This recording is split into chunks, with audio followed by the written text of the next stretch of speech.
आसमान में जब इस तरीके से देखते हैं वापस विमान को उड़ते हुए, तो हम लोगों की तरह आपके मन में भी आती है ये फीलिंग कि आपके पास तो मौका था कि आप उड़ा रही होती आज इसको? देखिए, हर किसी को हर लेवल पे अपनी तरफ से योगदान देने का मौका मिलता है, और मैं आभारी हूँ इंडियन एयरफोर्स की कि 10 साल मुझे मौका मिला एज ए फाइटर कंट्रोलर इन्हीं विमानों को अपनी पूर्ण सक्षमता के साथ कंट्रोल करने का। I have participated in exercises जहाँ पे बहुत ही डिफरेंट टाइप्स के एयरक्राफ्ट को एक साथ कंट्रोल किया जाता है, चाहे MiG-27 हो, आयरन फिस्ट जैसी एक्सरसाइज जो हम अपने वायु शक्ति को दिखाने के लिए पोखरण रेंज में करते हैं, उसमें मैंने पार्टिसिपेट किया है। तो हर किसी को अपने लेवल पे क्षमता दिखाने का मौका मिलता है। और जहां तक गर्जना की बात है, तो मुझे लगता है जितना गौरवान्वित आज आप फील कर रहे हैं, उतना ही हम लोग भी कर रहे हैं, बिकॉज टीवी चैनल्स के थ्रू हमें उसकी गरजने की आवाज हम तक पहुंच पाई, अदरवाइज शायद हम उसका पार्ट ना बन पाते। सो धन्यवाद। तो आपको अच्छा लगा कि टीवी चैनल्स ने इतना बड़ा कवरेज दिया? क्योंकि बहुत सारे लोग इस बात से नाराज भी हैं कि भाई टीवी पर राफेल ही दिख रहा और कुछ दिख ही नहीं रहा आज तो सुबह से। अब बिल्कुल, मुझे लगता है कि टीवी चैनल्स आजकल इतने सक्षम हैं और इतने बुद्धिजीवी हैं कि उनको पता है कि क्या कवर करना है, कितना कवर करना है।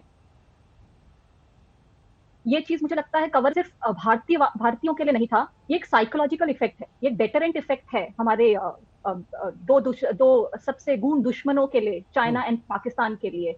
आप जैसे देखिए, आज के कवरेज के बाद ही हमें गलवान एंड गोगरा वैली में ट्रूप्स को पीछे हटा दिया गया है और शांति संदेश भेजा जा रहा है। ये छोटी छोटी चीजें हैं जो साइकोलॉजिकल इफेक्ट होती है। तो इन ए वे, जब भी हम रफेल के बारे में जो हम इतने दिनों से बात कर रहे थे दैट ये एक गेम चेंजर होगा, तो आज हम सबके सामने आ गया है। कुछ ही क्षणों में, कुछ ही घंटों में हमें दिख गया है कि कैसे ये गेम चेंजर है।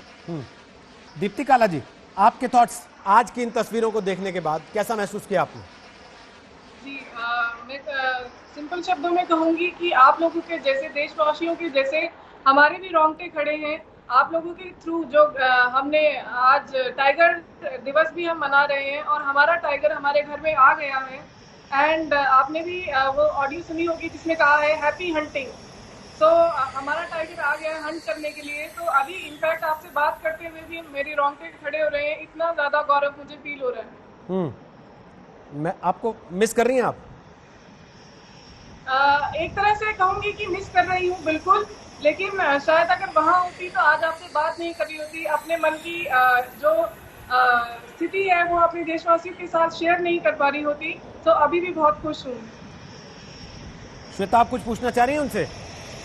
मुस्कुरा रही है क्योंकि लगातार आप तीनों की बातें सुनते हैं। विंग कमांडर अनुमा आचार्य से मैं ये पूछना चाहती हूँ, क्योंकि वो उस डील के बारे में भी बात कर रही हैं। मैं उनसे जानना चाहती हूँ कि जो उस समय सामने थे हमारे, और खासकर जो लास्ट दो हमने शॉर्टलिस्ट किए थे, यूरोफाइटर और राफेल को, तो चलिए वो कॉस्टिंग तो एक चीज होती है कि कितना कीमत कहा जा रहा है, किस तरह की डील हो रही है, लेकिन आपके हिसाब से राफेल इंडियन कंडीशंस के लिए और हमारे दुश्मनी सरहदों पर वो कितना ज्यादा कारगर है? क्यों राफेल? Why Rafale?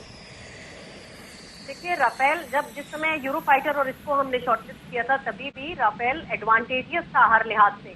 फिर हमने फ्रांस से पहले भी डील कर रखी है। मिराज 2000 बहुत ही टाइम टेस्टेड एयरक्राफ्ट रहे हैं हमारे पास।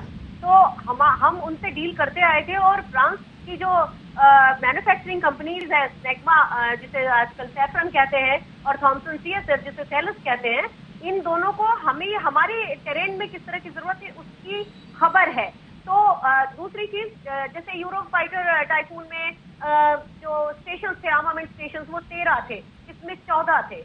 इसका वजन भी कम है और ये उतना ही पेलोड ले सकता है। यूरोफाइटर उस तरह से एडवांटेजेस नहीं है। तो ये उस समय की भी बेस्ट डील थी। इसे जब हमने 2012 में इसमें क्वालिफाई किया था, तब भी यही बेस्ट था। ये और बात है कि उस समय वो इंडिजिनस हमारा HAL के साथ उनका कॉन्ट्रैक्ट नहीं हो पाया और राफेल सर्टिफाई नहीं करना चाहता था, वो अलग बात है, लेकिन राफेल ही शॉर्टलिस्टेड एयरक्राफ्ट था।